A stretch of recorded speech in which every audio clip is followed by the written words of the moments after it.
विंध्याचल के घने और प्राचीन जंगलों के बीच एक बहुत ही सुंदर, शांत और दिव्य आश्रम था। वहाँ एक महर्षि मेघातिथि अपने शिष्यों को शिक्षा दिया करते थे। उनके पास आश्रम में देश विदेश से राजकुमार और साधारण बालक ज्ञान प्राप्त करने आते थे। उन्हीं शिष्यों में एक था सोमदत्त। सोमदत्त बहुत बुद्धिमान तो था, लेकिन उसे अपनी बुद्धि और गति पर बहुत अहंकार था। उसे लगता था कि वह किसी भी कार्य को दूसरों से जल्दी और बेहतर कर सकता है। एक दिन महर्षि ने सोमदत्त को पास बुलाया और कहा, पुत्र, तुम्हारी शिक्षा अब पूर्ण होने वाली है, लेकिन अंतिम दीक्षा से पहले मुझे तुम्हें एक विशेष वस्तु चाहिए। जंगल के उस पार एक नीलमणि पर्वत है, जहाँ एक गुफा में एक अद्भुत जड़ी बूटी उगती है। तुम्हें आज की रात ढलने से पहले वो जड़ी बूटी यहाँ लानी होगी। महर्षि ने आगे कहा, याद रखना सोमदत्त, जंगल का रास्ता कठिन है। तुम्हें रास्ते में कई लोग मिलेंगे जो तुमसे सहायता मांगेंगे।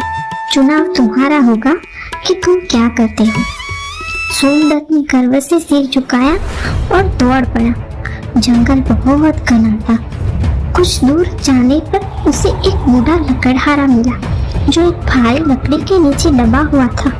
उसने सोमदत्त को पुकारा, बेटा, मेरी सहायता करो, मेरा पैर इस लकड़ी के नीचे फंस गया है। सोमदत्त ने मन ही मन सोचा, अगर मैं इसकी मदद करने रुका तो मुझे देर हो जाएगी और गुरुजी की परीक्षा में असफल हो जाऊंगा। उसने लकड़हारे को अनदेखा कर दिया और आगे बढ़ गया।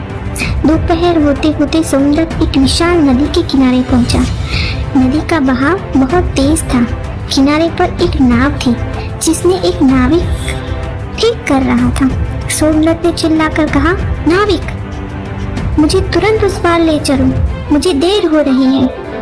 नाविक ने कहा, बालक, नाव का पतवार टूटा है, थोड़ा धैर्य रखो, इसे ठीक करने में 1 घंटा लगेगा। सोमदत्त को लगा कि नाविक उसे धीमा करना चाहता है। उसने अपनी बहादुरी दिखाने के लिए नदी में छलांग लगा दी, लेकिन लहरें इतनी प्रबल थी कि वह डूबने लगा। किसी तरह एक पत्थर पकड़कर वह वापस किनारे आया। उसका काफी समय बर्बाद हो चुका था। वह बुरी तरह थक गया था। अतः उसने नाविक के ठीक होने का इंतजार किया।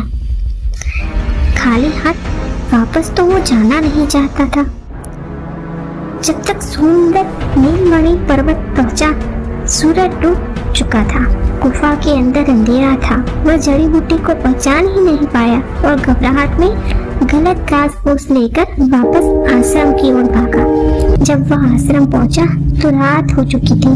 वह थका हुआ, चोटिल और गंदा था। उसने गुरुजी के सामने वह घास रख दी और कहा, गुरुदेव, मैं ले आया। महर्षि मेघातिथि ने उस घास को देखा और मुस्कुराए। उन्होंने कहा, सोमदत्त, यह वह जड़ी बूटी नहीं है, तुम परीक्षा में असफल रहे। सोमदत्त रोने लगा, मैंने इतनी मेहनत की, मैं नदी में डूबा, मैं कांटों से गुजरा, फिर भी मैं असफल क्यों? गुरुजी ने शांति से उत्तर दिया, सोमदत्त, वह जड़ी बूटी कोई पौधा नहीं थी, वह परोपकार और धैर्य की परीक्षा थी। जिस लकड़हारे को तुम छोड़ दिया, उसके पास उस पर्वत का सबसे छोटा रास्ता था। जिस नाविक की तुमने बात नहीं मानी, वह तुम्हें शांति का पाठ सिखा रहा था। तुम केवल लक्ष्य को देख रहे थे, इसलिए तुमने शांति में मिलने वाले ज्ञान को खो दिया। सोमदत्त का अहंकार चूर चूर हो गया। उसने समझ आया कि दूसरों की मदद करना ही वास्तविक उन्नति है। जल्दबाजी हमेशा विनाश लाती है।